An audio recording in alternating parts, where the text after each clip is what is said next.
Lecture et analyse d'un texte bilingue français-russe, partie 2. Donc cette vidéo est la deuxième partie de celle que je vous mets juste au-dessus, en haut à droite de l'écran. Vous allez, donc sans plus attendre, on va continuer. On s'était arrêté donc à в школе Иван учился читать и писать. Vraiment, regardez la première partie si vous ne l'avez pas vue, parce que sinon vous n'allez rien comprendre.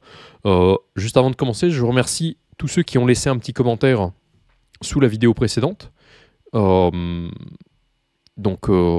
merci à vous pour vos encouragements. Cécile, Xavier, Toyibir, Patibulaire et X-Reban me pose une question. J'y répondrai peut-être dans cette vidéo ou dans une autre. Mais en tout cas, merci pour vos commentaires. C'est encourageant. N'hésitez pas à en laisser sous cette vidéo, que ce soit des suggestions de vidéos, des questions sur ce cours précis, ou bien simplement des encouragements, des petits commentaires sympas. C'est toujours motivant. Ça me pousse à faire plus de vidéos. Et n'oubliez pas les petits pouces bleus pour, là encore, me motiver. Sur ce, on va tout de suite continuer sans plus attendre, comme je vous l'ai dit. Donc ici, on en était là. В школе Иван учился читать и писать. N'hésitez pas, quand je lis en russe, à répéter avec moi. В школе Иван учился читать и писать. Donc à l'école, Ivan apprenait littéralement lire et écrire. Donc je vais décortiquer cela pour vous. В школе, à l'école. Donc ici, on a la préposition в, encore et toujours la même, qui signifie dans ou à. Et ici, elle est utilisée avec le locatif. Pourquoi ? Parce que quand Ivan est dans l'école, il étudiait dans l'école, il n'était pas en mouvement vers l'école, ok ? C'est pas, je fais référence à ce que j'expliquais dans la vidéo précédente, il n'y a pas de mouvement, donc c'est le locatif. Complément circonstanciel de lieu, sans mouvement, c'est le locatif. Et donc, школя, c'est le locatif singulier du mot школа, qui signifie l'école. Школа, c'est la forme dans laquelle vous le trouverez dans le dictionnaire, c'est la forme nominative. Учился, c'est le passé du verbe apprendre, de l'un des verbes apprendre. Il y a plusieurs manières de le dire en russe. Et le verbe infinitif, c'est учиться. Учиться, on va vérifier un instant l'accent tonique parce que j'ai un petit doute sur où est-ce qu'il est. Учиться, non, c'est bien учиться, même à l'infinitif. Учиться. Pourquoi j'ai ce doute ? Regardez, dans sa conjugaison, c'est учиться, c'est-à-dire que le verbe infinitif, c'est учиться, le verbe apprendre. Par contre, quand on dit il apprend ou il étudie, ça va être on учится, c'est-à-dire que l'accent tonique, il passe sur le ou ici, au lieu d'être sur le i. Vous voyez, là, il est sur le i. Bon, voilà, c'est juste un petit point de prononciation. La prononciation, c'est important quand même. Enfin, c'est pas quand même, c'est important, même quand vous débutez et tout au long de votre apprentissage. Pourquoi ? Je vous fais une parenthèse. C'est que la prononciation en russe, ça passe surtout par l'accent tonique. Ok ? Et apprendre un mot russe sans apprendre la position de l'accent tonique, c'est comme si vous appreniez un mot avec une lettre en moins. Vous ne le feriez pas, on est bien d'accord. Vous diriez pas, tiens, le mot lire en russe, c'est читать. Bon, juste pour m'ajouter de la difficulté, je vais lui enlever une lettre. Comme ça, ce serait complètement stupide. Eh bien, pourtant, c'est peut-être ce que tu fais actuellement en apprenant les mots sans apprendre la position de l'accent tonique. C'est comme si tu apprenais le mot avec une lettre en moins. Donc, arrête tout de suite cette mauvaise habitude et prends le temps de vérifier comme il faut la position de l'accent tonique. Parce que c'est aussi important qu'une lettre, et tu me remercieras plus tard quand tu vas t'amuser à les conjuguer ou à les passer à d'autres formes. Et même juste pour mieux comprendre, pour développer ton oreille. Bref, ceci étant dit, on va pas parler de prononciation pendant des heures. Je ferme donc la parenthèse. Et on a donc читать qui signifie lire et писать qui signifie écrire. Et finalement, je réouvre la parenthèse sur la prononciation. Pourquoi ? Parce que là, avec le verbe писать, c'est encore plus important. Pourquoi ? Parce que si tu mets l'accent tonique sur le i en disant писать, ça veut dire pisser. C'est le verbe pisser dans le sens uriner. Donc là, pour le coup, c'est capital de savoir correctement le placer. Bon, voilà, on ferme vraiment la parenthèse sur la prononciation. Donc, à l'école, Ivan apprenait à lire et à écrire. В школе Иван учился читать и писать. Il apprenait à lire et à écrire. C'est comme ça qu'on dit en russe. Il aimait dessiner et jouer avec ses amis, ou littéralement avec amis. Он любил, donc il aimait, рисовать, dessiner, donc рисовать c'est le verbe dessiner, и, donc et, играть, jouer, с, avec, друзьями, c'est les amis au pluriel. Donc он любил, il aimait, рисовать c'est le verbe dessiner à l'infinitif, donc non conjugué. Играть c'est le verbe jouer, encore une fois à l'infinitif non conjugué. С друзьями, ça veut dire avec les amis. Ici, on sous-entend là, je vais vous donner une petite astuce par rapport à la langue russe que je l'ai répété peut-être des dizaines de fois à mes élèves, c'est que le russe est moins possessif. C'est-à-dire qu'en français, on va facilement dire « Ah, je vais prendre mon bus » ou mon train est en retard ». On est très possessif, même avec des choses qui ne nous appartiennent pas. C'est pas mon bus à moi, je ne suis pas propriétaire de la compagnie de transport, par exemple. Mais on l'utilise voilà, comme une façon de parler. En russe, c'est quelque chose qu'on fait moins, et parfois même peut-être un peu à l'extrême. C'est vrai que là, par exemple, с друзьями, en français, on dirait avec ses amis. En russe, on n'est pas obligé de préciser ses amis, on le comprend par le contexte, et du coup, ça va juste être с друзьями, avec les amis, littéralement. Ok. Donc, с друзьями, c'est avec les amis. Ici, au singulier, le mot ami, c'est друг. Hein. Друг, c'est un ami. Et en fait, sa déclinaison, elle est un peu particulière.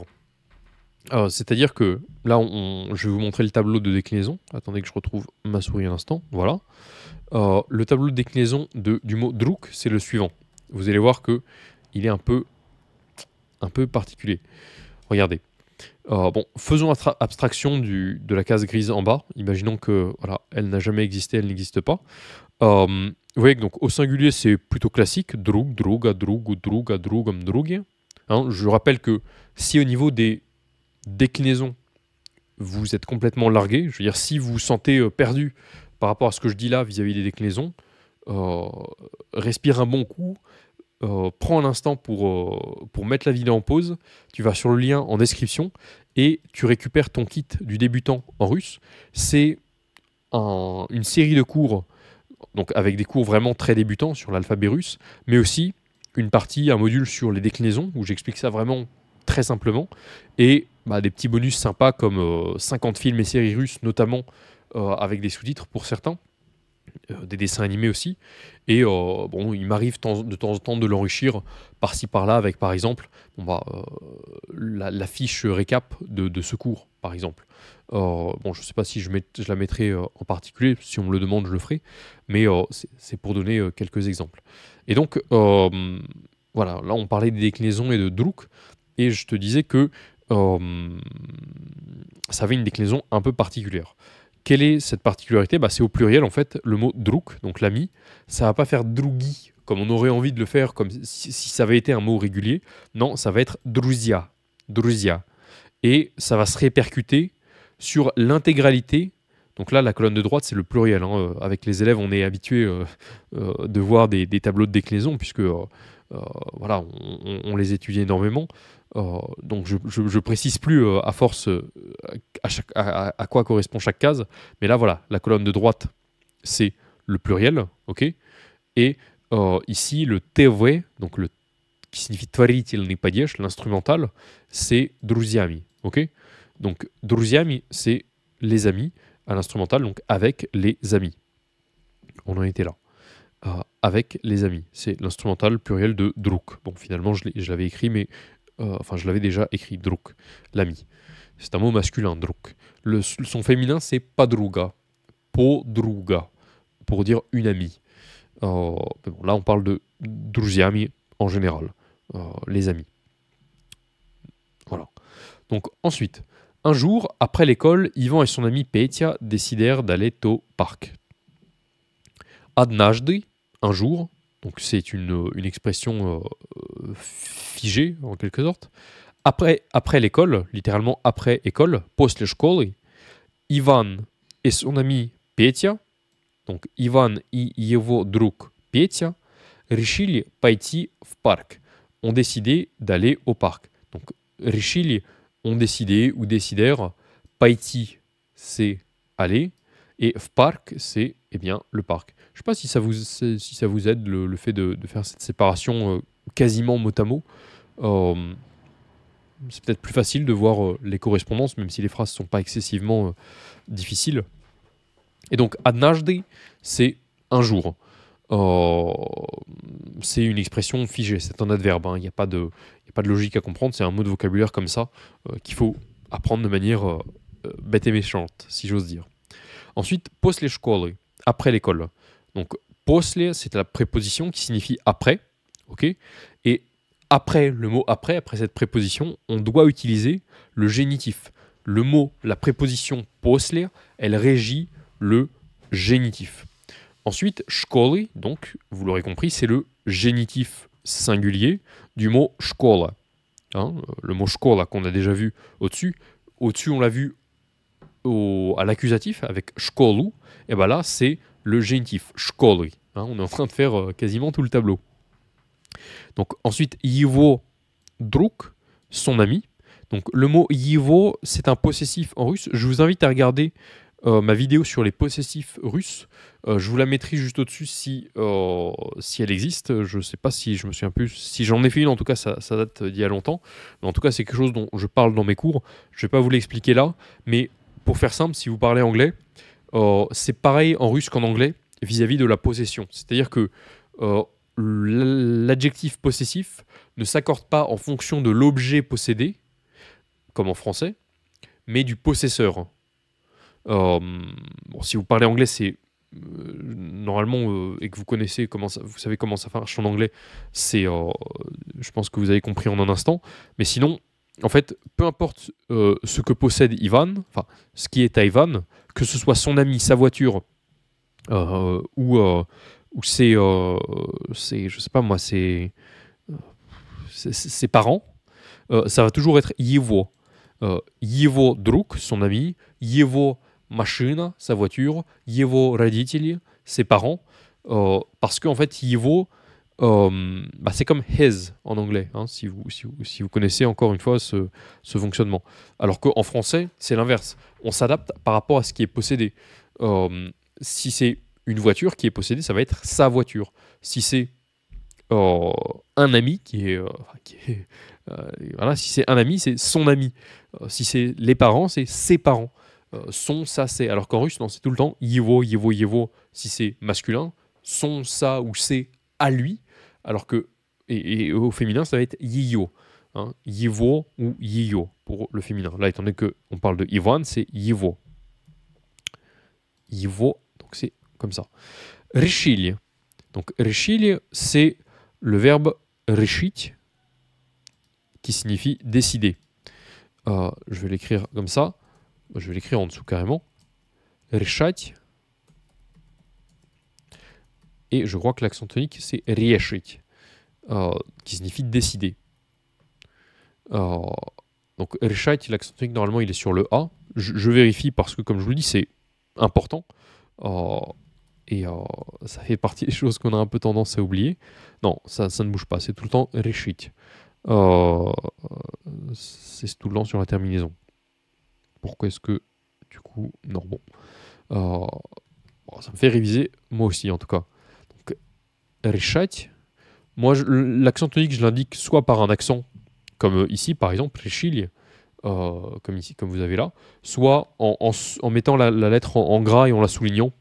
Sur ordinateur, c'est facile avec deux raccourcis clavier, CTRL-B, CTRL-U, si vous êtes sur Windows, ça se fait en un instant. Et comme ça, c'est plus facile que de changer la couleur ou de connaître le caractère spécial pour avoir un I accentué comme ça. Parce que de base, c'est pas sur un clavier russe. Hein. Les accents comme ça, C'est vraiment uniquement dans un cadre pédagogique qu'on les utilise, mais dans un texte russe destiné à des Russes qui n'est pas donc pédagogique ou qui parle de grammaire ou quoi, ce n'est jamais utilisé. C'est vraiment uniquement utilisé pour ceux qui étudient, ceux qui apprennent le russe. Ok. Euh, les accents comme ça à l'écrit. Voilà, bon. Ceci étant dit, continuons. Paiti, donc c'est le verbe aller. Donc c'est le perfectif du verbe iti. Hein, on a dit que Ani решили, ils ont décidé, ou ils décidèrent, c'est pareil, hein, d'aller, donc paiti, et d'aller où? В parc. Ici, parc, c'est donc le mot parc à l'accusatif singulier. Sauf que comme c'est un mot masculin inanimé, voilà, parc, ce n'est pas vivant, eh bien, ça va pas bouger, ça va rester tel quel. Ça va rester parc. Par contre, pour vous donner un exemple, si ça avait été à l'école, si vous avez décidé, pourquoi pas, après l'école, de retourner à l'école, d'aller à l'école une seconde fois, eh bien, on n'aurait pas dit в школа, on aurait dit в школу, пойти в школу. Pourquoi? Parce qu'il y a un mouvement. Souvenez-vous que quand on est, là, le verbe пойти, c'est un verbe de mouvement, hein, ici. Et quand il y a un mouvement, eh bien, on doit utiliser l'accusatif derrière. Le lieu vers lequel on se mouvoie, le lieu vers lequel on va, il doit être exprimé à l'accusatif. C'est très important. Enfin, c'est très important. C'est la règle. Hein. Voilà. Donc ensuite, в парке... Attendez, voilà. Je vais mettre ça comme ça. Donc, в парке они гуляли и ели мороженое. Donc, au parc, dans le parc, ils se promenaient et mangeaient de la glace. Donc, в парке, littéralement dans parc, dans le parc. Ici, parc, c'est le locatif singulier de parc. Regardez d'ailleurs, bah, c'est intéressant. Là, on a la comparaison. Пойти в парк, ça veut dire aller au parc. Donc ici, в parc, c'est в parc. Hein, il n'y a pas de y à la fin. Alors que dans la phrase juste après, c'est в парке avec un y ici. Ok? Et ce y, il marque le locatif parce qu'il n'y a pas de mouvement. Ils sont déjà dans le parc. Vous allez me dire, ils se promenaient, mais ils ne se promenaient pas en direction du parc. Ils se promenaient à l'intérieur du parc. Donc, comme il n'y a pas de mouvement vers le parc, ok, comme ils ne sont pas en mouvement en direction du parc, ça reste considéré comme sans mouvement. Ah, c'est peut-être un peu plus paradoxal comme ça, mais essayez de comprendre la logique. Là, on ne se met pas en direction du parc. Ils auraient très bien pu être assis dans le parc. Ça aurait été la même chose. В парке они сидели, si ça avait été assis.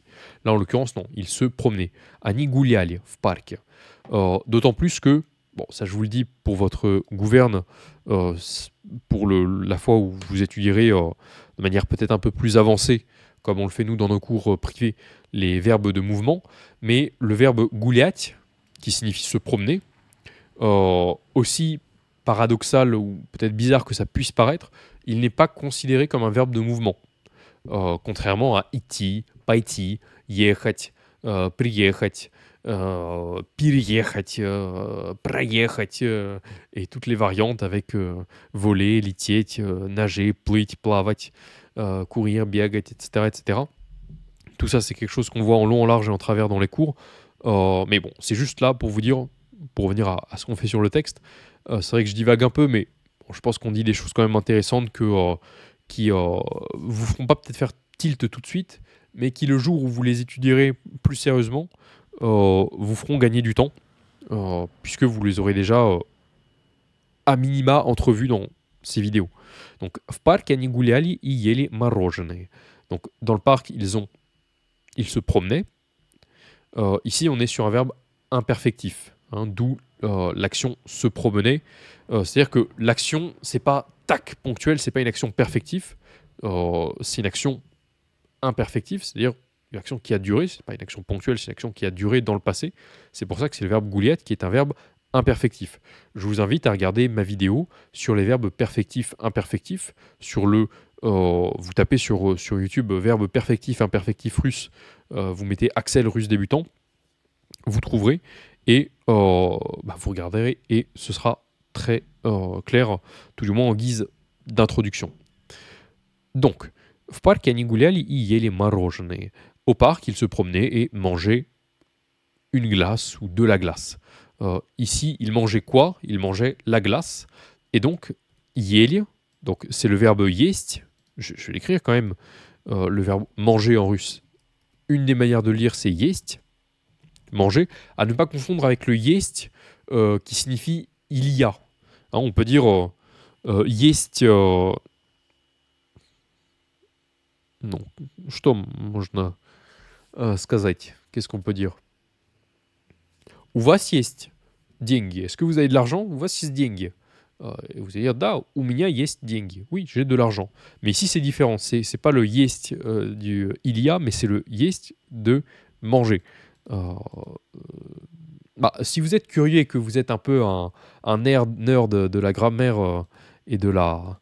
Ouais, si vous êtes un peu comme moi, un peu curieux, tapez-le dans Wiki Slavari, on va pas le détailler ensemble, et juste observez, voilà, il y a есть le substantif, есть le verbe numéro 1, есть le verbe numéro 2, глагол второй, enfin bon, есть le междометие, je sais même pas ce que c'est un terme grammatical, je ne saurais pas le traduire en français, междометие, non. Bon, toujours est-il que ça, c'est plus le petit bonus que je vous invite à faire si vous êtes curieux vis-à-vis de la grammaire. Et il mangeait quoi? Мороженое, la glace. Ici, je ne l'ai pas précisé à l'écrit. Cependant, ici, le mot мороженое, on va, une fois n'est pas coutume, le surligner. Comme ça, tac, мороженое. Ici, мороженое, il est à l'accusatif. Pourquoi est-ce qu'il est à l'accusatif? Parce que c'est manger quelque chose. Manger quoi? Eh bien, manger, c'est un verbe qui régit l'accusatif parce qu'il y a un COD derrière. Je mange quoi? J'espère qu'on ne dit pas je mange qui, hein, je mange qui ou je mange quoi. Mais grammaticalement, voilà. Eh bien, là, du coup, c'est... Je vais le noter comme ça. J'écris avec la souris, donc c'est peut-être pas super beau. Est-ce que vous comprenez que j'ai écrit ac? Bon, j'espère. Ac pour accusatif. Voilà. Et ça n'a pas changé du nominatif. Pourquoi? Parce que c'est un mot neutre. Les mots neutres sont tous inanimés. Peut-être avec une exception pour le mot animal, животное. Mais à part животное, tous les mots neutres sont inanimés. Et un mot inanimé, qui soit masculin ou neutre, ne va pas changer de déclinaison, enfin ne va pas changer de terminaison, de forme, lorsqu'il passe à l'accusatif, par exemple. Donc c'est pour ça qu'on est sur du мороженое. Ok. Ensuite, on nous dit... je regarde ce qui nous reste. Bon, vous savez quoi, on va terminer la vidéo, quitte à faire une vidéo un peu plus longue. Si vous avez déjà regardé la première partie, je pense que vous irez jusqu'au bout de cette deuxième partie. Donc, c'était très amusant. Было, alors là, il y a une petite erreur vis-à-vis de l'accent tonique. Il n'est pas sur le O. Je vais corriger cette horreur tout de suite. Il est sur le oui. C'était très amusant. Было очень весело. Donc, было, c'était. C'est le passé du verbe être. Le verbe être en russe, à l'infinitif, c'est быть. Comme ça. Быть, c'est le verbe être. Donc vous reconnaissez, enfin, je veux dire, vous voyez que ça se ressemble. Hein. Быть, было, c'est que было, là encore, c'est pas le bon accent tonique, eh bien, c'est le passé.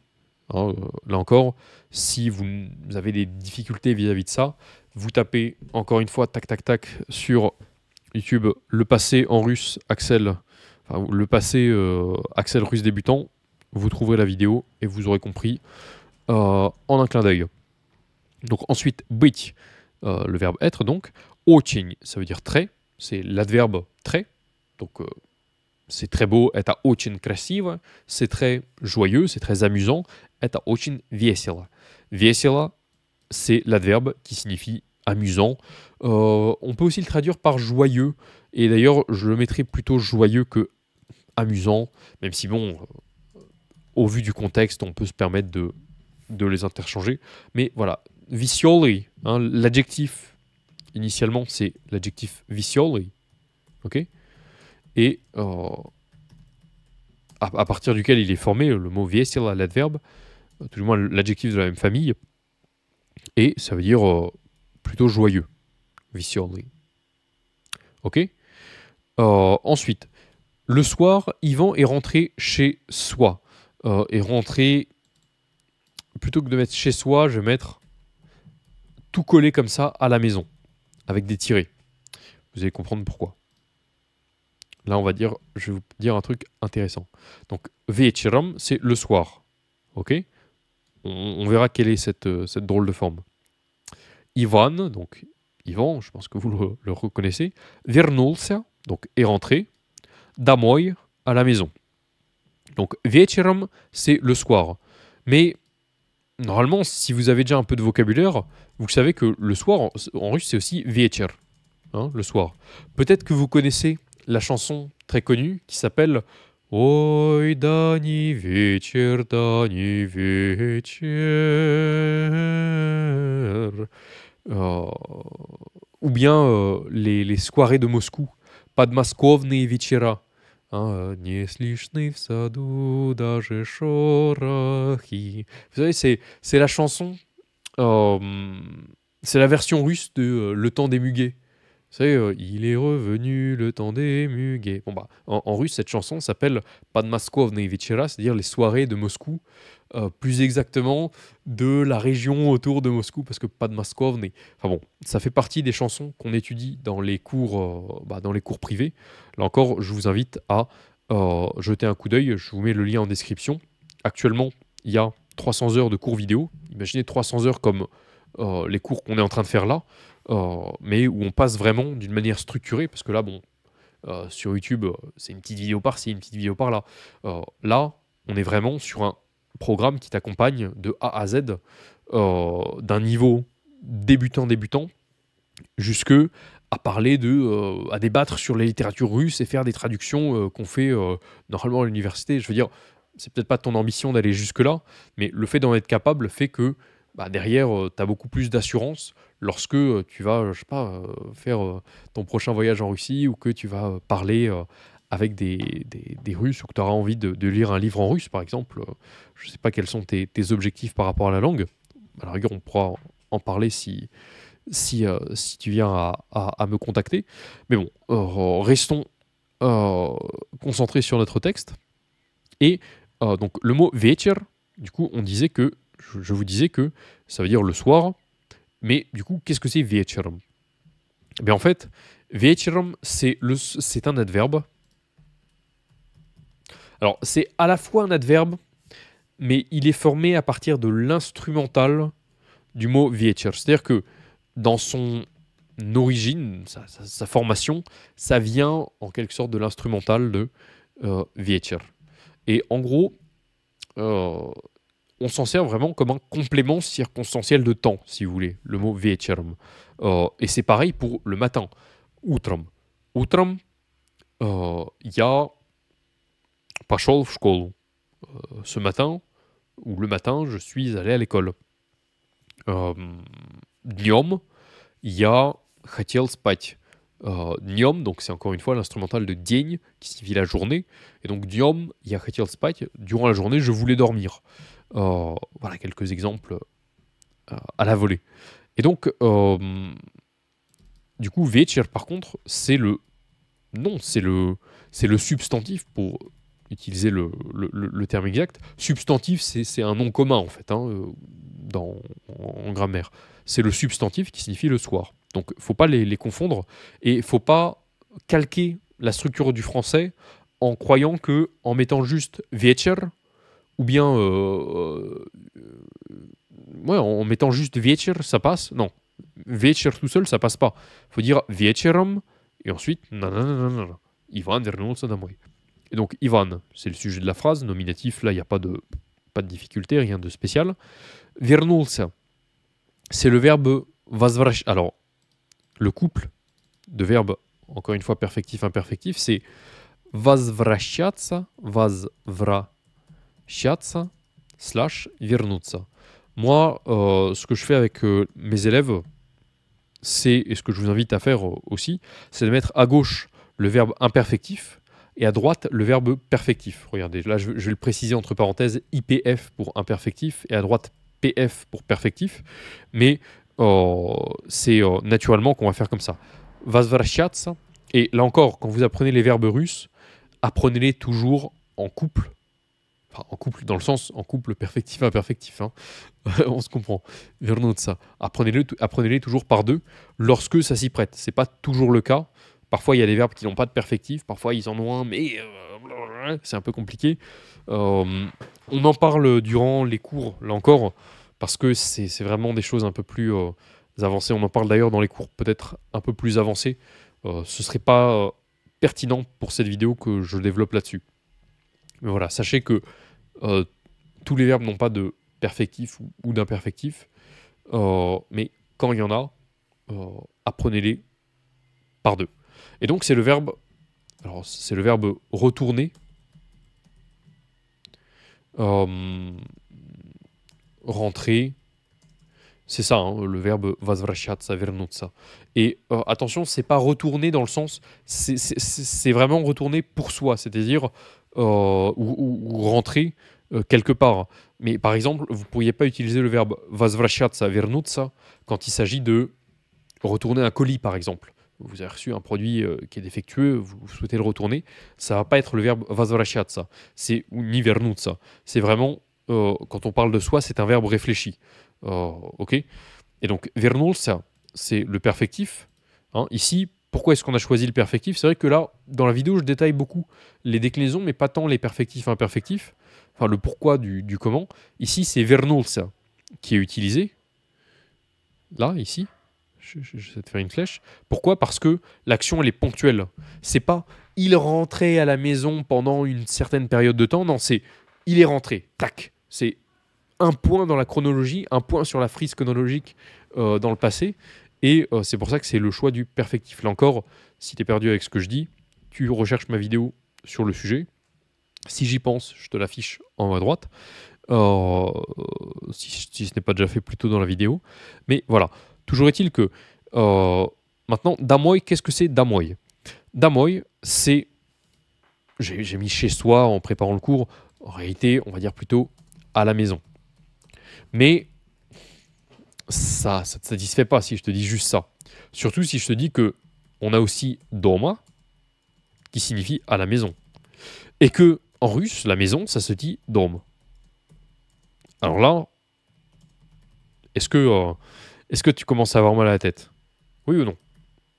Bon, je te rassure, en fait, c'est pas si compliqué que ça.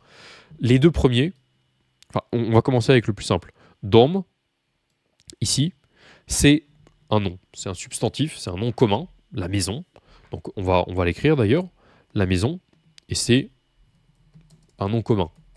Nom commun ou un substantif, j'aime bien être précis quand on parle. Домой et дома, cependant, ce ne sont pas des noms communs.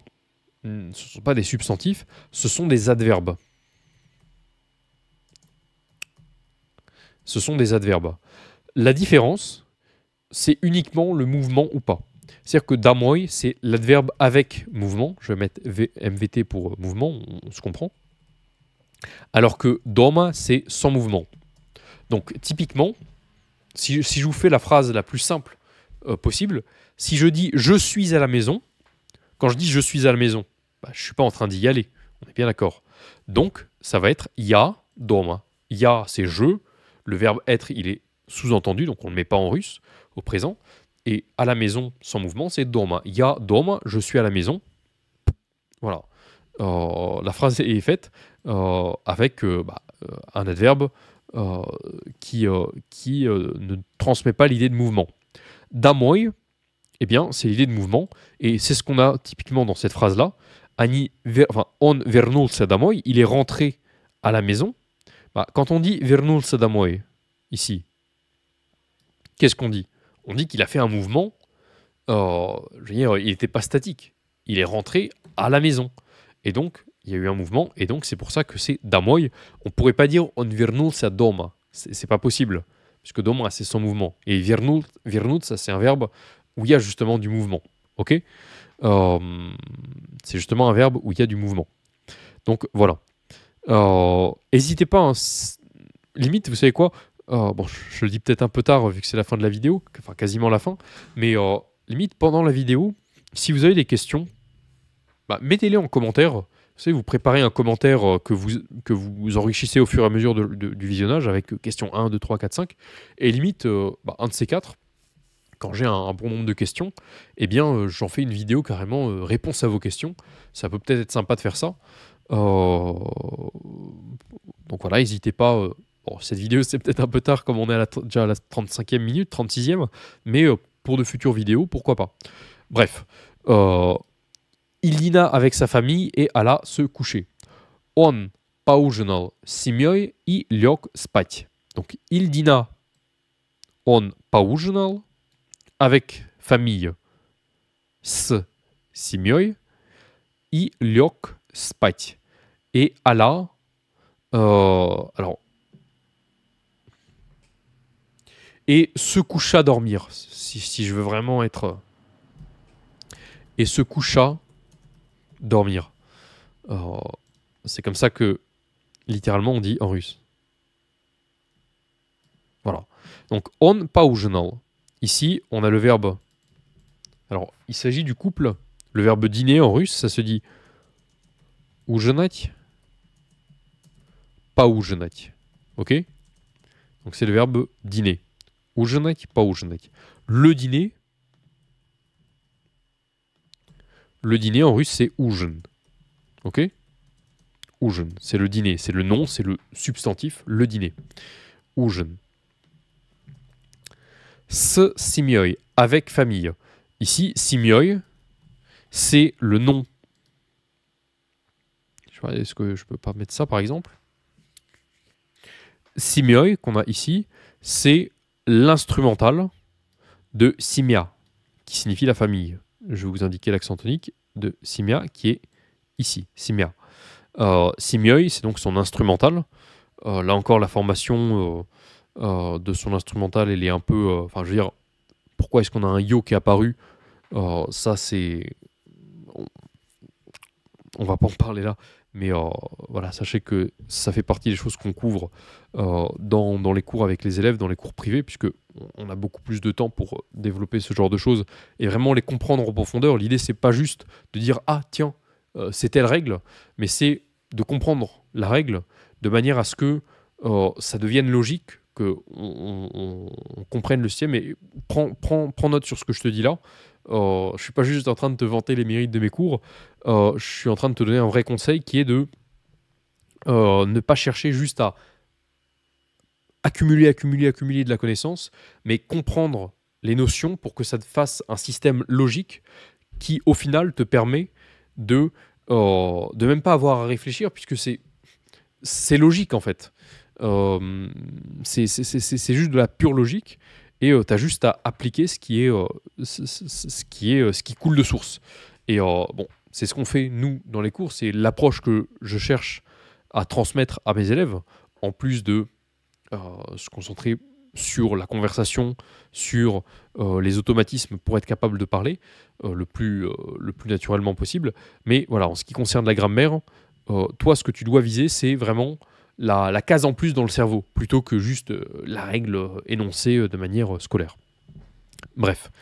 Donc, семьей, c'est avec famille, littéralement, avec sa famille. Ça revient à ce que je vous ai dit tout à l'heure en russe, c'est que le russe est moins possessif que le français. Souvenez-vous de cette phrase, encore une fois, le russe est moins possessif que le français. En français, on dirait « il dîna avec sa famille ». En russe, non. « Il dîna avec famille ». Et on est bien comme ça, on a compris, puisque on se doute que c'est pas avec la famille du voisin ou de je sais pas qui qu'il a été dîné. Ok? Donc, voilà. Liok. Alors, liok, là encore, on touche à une notion dont mes élèves se souviennent avec des larmes aux yeux. Et c'est pas des larmes de joie, si vous voyez ce que je veux dire. C'est tout ce qui est les verbes de positionnement. Ici, le verbe derrière lök, c'est le verbe leć. Leć qui signifie se coucher. Et spać, ouais, j'ai mis qui signifie dormir en fait. C'est pas se coucher, c'est dormir. Leć, je vais pas faire le développement pour expliquer les histoires de verbes de positionnement, de position, de positionnement. On a dû faire une belle série de, je sais pas, peut-être 5 à 10 cours là-dessus, parce que c'est vraiment, c'est vraiment utilisé en russe, et c'est un peu perturbant quand on le voit pour la première fois par rapport à la logique française, mais pour te la faire, juste pour l'expliquer, pour te donner l'explication nécessaire à ce qu'on fait là actuellement, lök spać, c'est se coucher pour dormir. Donc pour dire en russe, je vais dormir, on va dire leć spać. Ok, littéralement, se coucher, dormir. Se coucher, dormir. Et son verbe imperfectif, c'est ложиться. Comme si c'était pas suffisamment difficile. En plus, donc son imperfectif ne ressemble pas à son perfectif. Vous voyez que ложиться, лечь, il y en a un qui réfléchit, l'autre non. C'est une notion assez embêtante, sachant qu'il n'y a pas que se coucher, il y a aussi s'asseoir, se lever, rester debout, etc. etc. Bref, on va pas développer là-dessus. Et donc, spać, c'est le verbe dormir. Bon, il y a d'autres manières de le dire, hein, mais là, on a un cadre déjà bien défini qui est cette petite histoire, donc on va la continuer. Ensuite, Ivan rêvait de nouvelles aventures qui attendaient lui demain. Donc, Ivan rêvait de nouvelles aventures qui l'attendaient demain.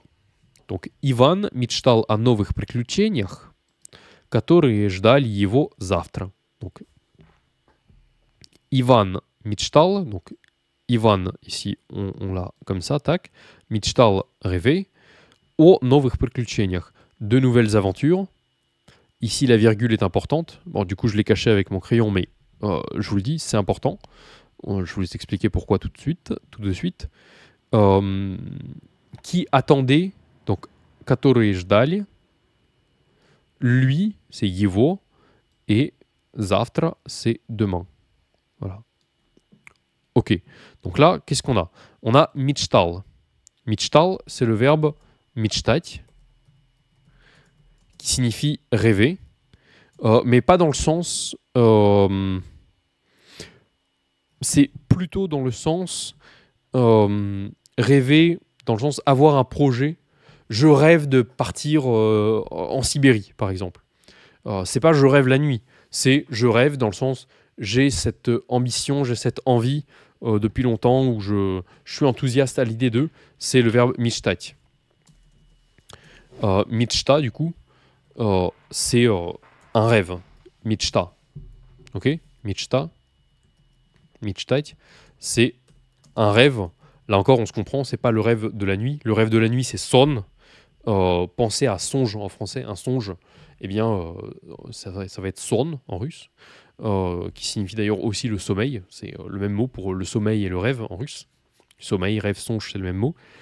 Mais мечта, c'est vraiment le rêve dans le sens mon rêve, c'est d'aller en Sibérie. Mon rêve, c'est de visiter, je sais pas moi, Moscou ou Saint-Pétersbourg.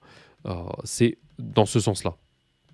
Et donc là, мечтал, c'est le verbe imperfectif au passé, puisqu'il rêvait, l'action, elle durait. C'est pas il a rêvé, tac, un point dans la chronologie passée. C'est vraiment il rêvait, c'est quelque chose qui a duré. Il y a pensé peut-être pendant, je sais pas moi, plusieurs heures avant de s'endormir, ou bon, peu importe, ou plusieurs minutes. J'espère que il n'a pas passé trop de temps à rêver, sinon il n'a pas beaucoup dormi. Enfin, trop de temps à rêver / penser à demain. Plus exactement aux nouvelles aventures. Donc, мечтал о новых приключениях. Ici, о новых приключениях. Новых приключениях, ici, c'est du je vais le surligner en... Allez, on est en jaune, on va rester sur du jaune. C'est du... C'est quel cas, c'est quel cas, c'est quel cas? C'est le prépositionnel. Prépositionnel qu'on appelle aussi locatif. Pourquoi est-ce que c'est du prépositionnel? Parce que on a la préposition au. La préposition au, quand vous la voyez, vous savez que c'est toujours du prépositionnel. Prépositionnel qu'on appelle aussi locatif, je ne vais pas vous le refaire à chaque fois. Ici, j'ai mis préposition de. Si on veut être plus exact, on va dire à propos de. C'est la préposition qui signifie à propos de. Donc, littéralement, il rêvait à propos de nouvelles aventures. C'est ça que ça veut dire o novых приключениях. C'est comme ça qu'en russe, on va le faire. Ivan rêvait à propos de nouvelles aventures. Et du coup, eh bien, ici, on va le surligner, le mot новый, qui est du coup décliné, puisqu'il est après o. Il est décliné au prépositionnel, новых. Et on a le mot, donc новый qui signifie nouveau, hein, on est bien d'accord. Et on a le mot приключение qui signifie une aventure, приключение, ok, qui, dans sa forme prépositionnelle plurielle, va faire приключениях. Приключениях. Je vous invite à regarder les tableaux de déclinaison pour cela. Ensuite, Ivan rêvait à propos de nouvelles aventures. Virgule. Ici, la virgule est importante. Pourquoi? On touche aux règles de ponctuation russe. Je suis très strict par rapport à ça. Là encore, mes élèves en ont des mauvais souvenirs. Non, je veux dire, je les reprends là-dessus parce que ça fait partie des choses à savoir. C'est les petites choses qui font les grandes différences, si vous voulez. Mais c'est qu'en russe, lorsque, en français, on ne mettrait pas une virgule ici. On dirait juste Ivan rêvait de nouvelles aventures qu'il attendait demain. On ne mettrait pas vraiment une virgule. À la rigueur, on peut, mais ce serait facultatif. En russe, là, non, c'est vraiment obligatoire. Pourquoi? C'est le mot «который». Lorsque vous avez le mot «который» ou «которая», «которое» ou «которие», peu importe s'il est masculin, féminin, neutre, pluriel ou à quel cas il est décliné, quand vous avez le pronom relatif, parce que c'est ça en fait, «который», qui c'est le pronom relatif en grammaire, eh bien, il faut mettre toujours, ça je vais le surligner en vert. Pourquoi? Bon, parce que j'aime bien le vert et que ça semble bien aller. Il faut mettre la virgule. La virgule ici, elle est importante. Voilà, faites-moi honneur et mettez les virgules avant les «которые». Et c'est pareil d'ailleurs pour les «что». Hein. Quand vous dites «что», je pense que, en français on ne met pas de virgule avant le «que», ce serait bizarre. En russe pourtant, si on dit «je pense», virgule, que. Я думаю, virgule, en russe, запятая, une virgule. Я думаю, virgule, что, nanana. Bref. «Который», donc c'est la forme plurielle de «который», qui signifie qui, c'est une des possibilités d'avoir un article relatif. Ensuite, on a «ждали». «Ждали», c'est le verbe «ждать». «Ждать», c'est son imperfectif, qui signifie attendre. Attendre, donc imperfectif, parce que l'action a duré. Les aventures, parce que c'est ça en fait, le «который» ici, il reprend le mot «новые приключения», si vous voulez. Hein? Donc les nouvelles aventures qui attendent Ivan, elles l'attendaient pendant une certaine durée. Enfin, dans le sens imagé. C'est pas elles l'ont attendu une fois, pack, comme ça, en mode perfectif, action ponctuelle dans la chronologie. Non, ça a duré. Donc, imperfectif. Его, c'est l'accusatif de on. Okay, ici, c'est l'accusatif de on, parce que c'est elles attendent qui? Elles attendent Ivan. Et завтра, c'est tout simplement le mot demain. Donc, écoutez, on aura bien travaillé aujourd'hui. Je vous invite, pourquoi pas, à retourner sur la première vidéo. Là, si vous voulez vraiment faire la chose bien comme il faut, vous retournez sur la première vidéo et vous réécoutez le texte, enfin ma lecture lente du texte. Vous essayez de vous l'approprier le mieux possible.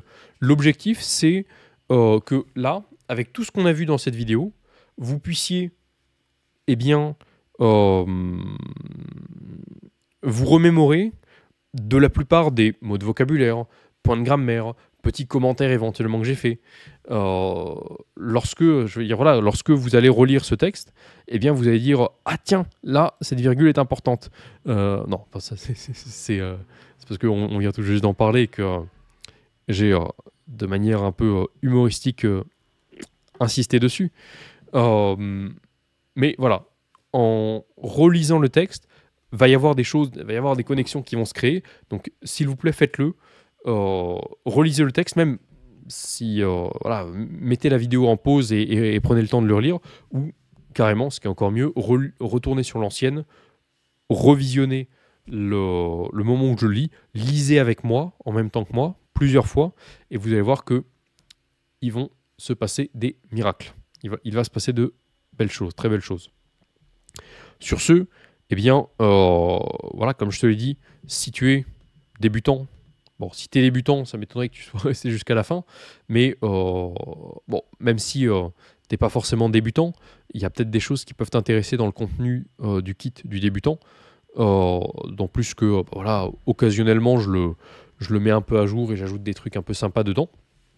Mais sinon, je te le dis, hein, si tu veux apprendre sérieusement le russe et que tu comptes t'y mettre de manière concrète et pas juste papillonner de vidéo en vidéo, je veux dire, voilà, c'est bien quand tu débutes, mais quand tu veux quelque chose de concret et de solide, bah écoute, c'est quand même pas mal d'avoir aussi une vraie méthode qui t'accompagne dans la durée, avec un plan concret où tu sais où est-ce que tu vas dans les prochains mois et même dans les prochaines années. Euh, donc écoute, là encore, je te mets le lien en description. Euh, et je te laisse découvrir tout ça. Si tu as des questions avant de rejoindre, tu peux me les poser. J'ai mon adresse mail qui se trouve voilà, tout en bas de la page.